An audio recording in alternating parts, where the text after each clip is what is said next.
There is this term starseed, which refers to people who have either never incarnated on the planet Earth, or it has been a long time since the soul has had an incarnation here on the Earth. And there are some traits that are associated with being a starseed. Some of those traits are having a deep sensitivity, deep compassion, being highly empathic, being a natural healer or intuitive, having a desire to serve others, being very interested perhaps in sci-fi or UFO phenomena, having abduction memories or being attracted to stories about alien abduction, and a strong desire to leave Earth and to go home. You may be like some people who have a strong connection to that first set of the list, but instead of having that desire to go home, you feel very much connected to the Earth and her land. But if you feel like you have a connection to the planet, but not a connection to the time space, you may be a Gaia Starseed.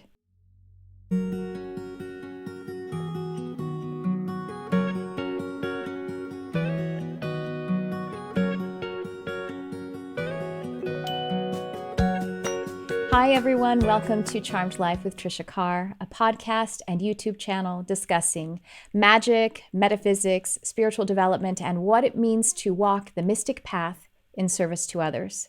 I am your host, spiritual teacher, empathic channel, animal and nature telepath, and hypnotherapist.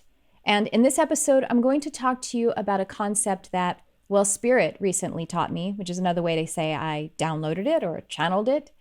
And that concept is about being a Gaia Starseed. So what is a Gaia Starseed?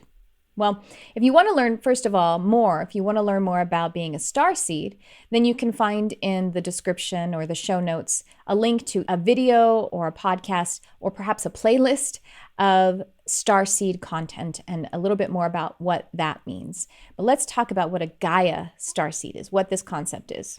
Now, as all things that I download or channel directly from Spirit, I have not researched this because I'm getting it purely from how the information is coming to me. So I don't know if anyone else is receiving this term or has received this term. Who knows? Maybe there's 10 books on what a Gaia Starseed is. This is something that Spirit gave me, and I've outlined directly from my empathic channel portal. And, we'll see. If you have something to share about this term or this experience, then of course you're welcome to engage by commenting or leaving a review. Now let's talk about that. Gaia Starseed. Well, very simply, a Gaia Starseed, these are souls who have a significant incarnation. You might want to say recent, if we look at it as time is linear, a significant incarnation that the soul is referencing that was in Lemuria and or Atlantis. So again, by significant, this could mean that it was the most recent or the last life that was lived, or at least that the soul is referencing. And it could be also some other golden age of the planet. And the reason I say some other golden age is because there are other golden ages besides Lemuria and Atlantis, and we may not have those named yet, or simply that, in other areas of the planet in the same general era of Atlantis, there were golden existences. There were sort of subsets of Atlantis. But I digress. Back to what it means to be a Gaia Starseed. So that's what it is. Again, just for sake of understanding from the human concept, the human mind, if we put time in a line, which it isn't, of course, we are working already when we're talking about past lives reincarnation or parallel lives, we're working in the fluidity of a quantum time-space creation. So it really means no time. But anyway, to help us to understand, if we put time in a line, it might mean that the last life that was lived on this planet, or the most significant that is resonating, was Atlantis or Lemuria. Now, having said that, you could have seeming memories of other lives, but that could be because they were imprints that were actually uploaded to the soul complex as you entered into this incarnation as a means for some experience for you to draw on. Okay, that's a whole other deal. But suffice it to say, maybe I'll have a video coming up for that. Maybe that's going to be already in the show notes by the time you listen to this. But it's also a concept that is briefly covered, I think, in some of Dolores Cannon's work. If you guys are wondering if you're watching the video and you see me doing this with my hands, it's because just below the camera, there is a kitty cat insisting on sitting in my lap for this. So Kankan is also helping with this video and episode. Let's talk about Gaia Starseed. Essentially, when you have the strong sense of belonging to the land, but a strong sense of not belonging, let's say, to the time period or to this context of humanity. You know, it's like, how do you not get it? How do you not get it? It's so beautiful. How are we so unconscious with what we're doing to one another and to the planet? That along those lines.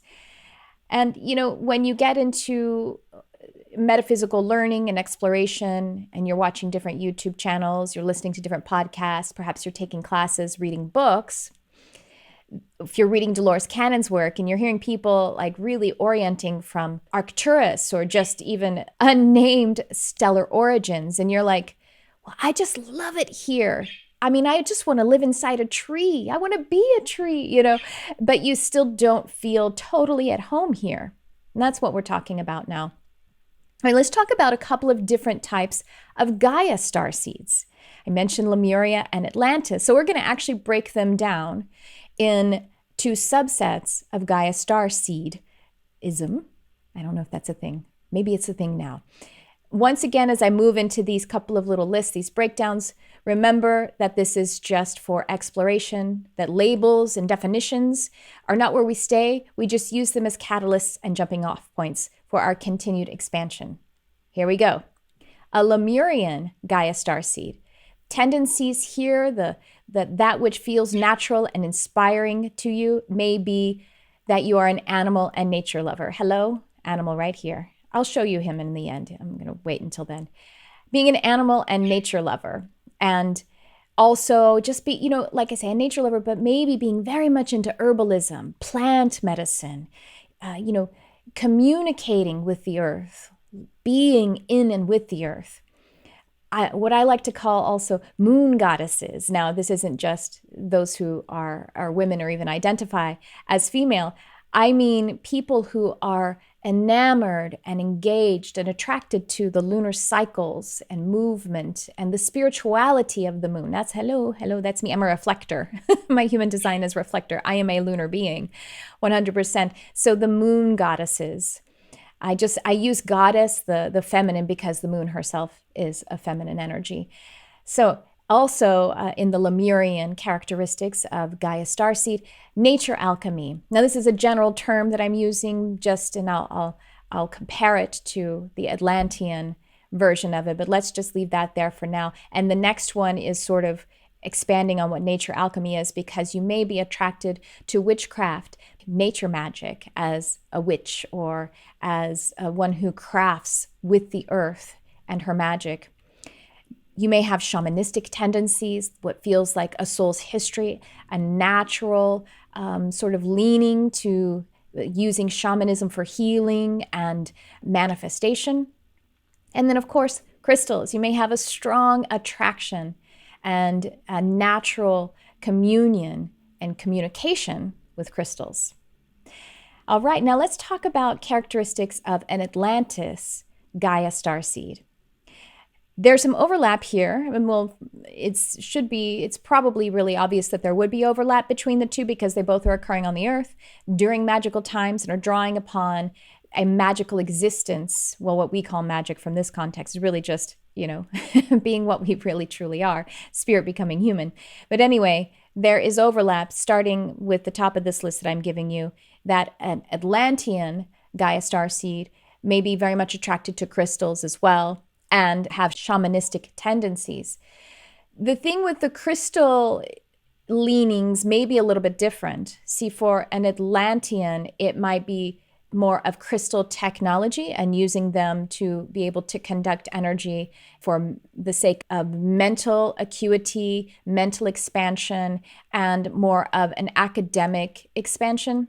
And with the Lemurian Gaia Starseed, the interest in crystals is possibly for things that are grounded, things that are more of the spirits of nature, the freedom and artistic. It's really a sense, it's really a feeling. And if you know a little bit about these eras, the Lemurian and the Atlantean, you might have a feel for the slight characteristics, of course, the overlap, but the slight leanings in the way that these time periods experienced magic.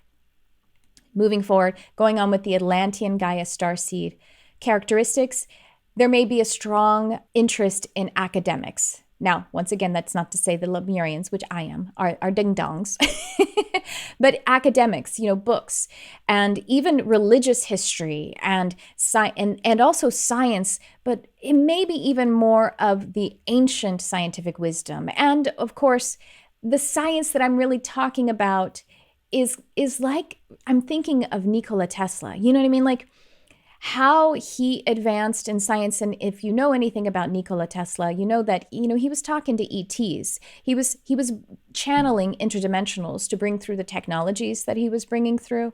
And so that's the flavor, if you will, of academics and of science that an Atlantean Gaia Starseed may be more resonating with or inspired by.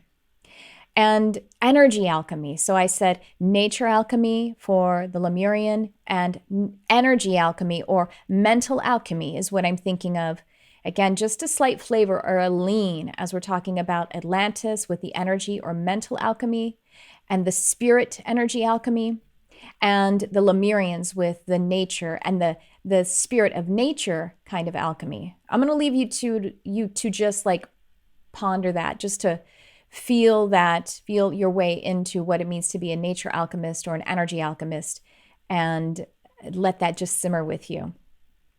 An Atlantean Gaia Starseed may also have an interest in astrology and or astronomy. Think about it being here on the earth, grounded, and looking at the stars in order to orient your place on your incarnational path, the place on your ascension, the place on your path of light and your Christhood path, to be here and using the stars as technology while being on the earth. That's an Atlantean leaning of a Gaia Starseed. And so, again, the energy and mental alchemy, which is just a slight leaning, but to use the spirit energy to manifest and perhaps to invent new spiritual technologies that may become actual new physical technologies. So there we have it. Lemurian Gaia Starseed, Atlantean Gaia Starseed. Now you may feel like both a Starseed and a Gaia Starseed. You may feel both like an Atlantis Gaia Starseed and a Lemuria Gaia Starseed. You may feel like resonance with all of this, and that's okay, because we're not in the game of defining ourselves, because a definition and a label is limiting. So you may feel like resonance all around. So whatever is really giving you that inspired feeling, those are clues of what you're pulling into this path of light, this iteration of your soul, as what you are taking into the divine lessons that you're learning, and the ways that you are serving, because it is as we are fully served, as we are expanding, then what's left to do is to continue to be in that I am energy, which is the total I am, which is all of the I am, all of the other selves, being connected and supporting to that ecosystem. Now, just a little insight to share with you how I orient to this message. I am a Gaia Starseed with that Lemurian significance, and I would say even older, if you will, older. Again, we're going to put it in linear just to understand it. Before that Lemurian existence, I have ties to Lyra and the Pleiades. So just to put it in context, when I had a few years ago, I had a QHHT session, and that's quantum healing hypnosis technique, the technique that Dolores Cannon developed. And it was with, by the way, my practitioner was Jeroen de Wit. He's been on my podcast a couple of times with me. He's amazing, QHHT practitioner. And in that session, you go to a past life and then you regress to life between life to see the experience of planning a life, basically, and what's going on there before you get to an incarnation. And the life that I regressed to, the life before, was, honestly, I'll tell you, I've shared it in another podcast. The first thing he had me do was look down at my feet, and my feet were like these short, stubby, hairy, hobbit-looking dude feet. And I was like, oh man, this is a ripoff. I wanted to be something all sexy and lithe, and I wanted to be like purple and pretty. I'm totally kidding. But anyway, the whole life, it really did speak to Lemuria. And Jeroen even said that. He's like, that felt like you were in Mu. And I was like, yeah, that's right. I mean, it didn't, afterward, it really kind of resonated with me. I didn't in the actual recalling, but there was so much nature magic. There was herbalism. It was amazing. And there were invaders, which at the time I didn't realize that's a part of the Lemurian timeline. So at any rate, that was the life that I recalled, like, as the most, I guess, recent one. Once again, we're actually, all lives lived are happening now because time is an illusion, right? So it is what is most significant to this soul. And perhaps there's been no other incarnation on this planet, but a very, very profound one during that time. Now, there's the other thing is that you could be someone who was a spirit guide, to someone or to some community during one of those golden eras. And so that could be another reason why you have a strong kind of starseed, a typical starseed from another planet or planetary system. And then also kind of this Gaia Starseed resonance, because you could have been involved in those time periods in significant ways, but maybe not even as an incarnation. I don't know. I'm just throwing some things out there because I'm fascinated with all of the potential iterations. And see, for me, it feels to me I had a physical life in Lemuria, and then I did have some spirit guidance around the Atlantean time period, because I have some memories, but they aren't the same as incarnated life memories. It's really interesting. So those are some things that you can kind of just feel around for yourself. And then once again, you could have that plus some other stellar histories of other planets, star systems, and other universes, because we live in a multiverse. You can embrace any kind of starseed leaning that inspires you. And once again, there's no need to define yourself. Labels and definitions, that's an urge of the ego. It wants to be finished. But, in fact, we're never finished. We're ever expanding.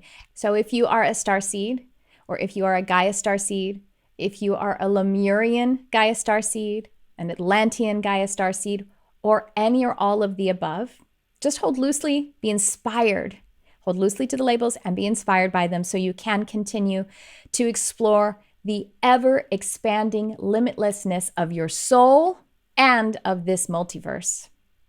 And if you think that you may be a Gaia Starseed, or if you have some resonance to this episode, go ahead and comment on the YouTube video, or you can also, if you're listening on the podcast, you can leave a review with your share right in there and let us know, because people read the comments, people read the reviews, and it's just a great way for us to connect. And I just love to hear it. And if you have any requests or any comments about something else you would like to know about this content or any, go ahead and you can leave it in a review on the podcast, or you can put it in a comment on the video.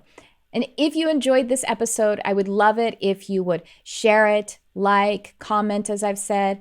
If you're watching on YouTube, please subscribe and click that bell so you can get notifications. And if you are listening to the podcast, I would love it if you would leave me a review. And you could even just do the stars if you don't feel like leaving an actual whole comment, but anything would be lovely. I really, really appreciate being able to come and connect with you. And with that, I just want to welcome you to continue to explore your beautiful soul and to continue to just shine your light on this beautiful planet, because that's what you're here to do. Thanks for tuning in. I love you, whoever you are.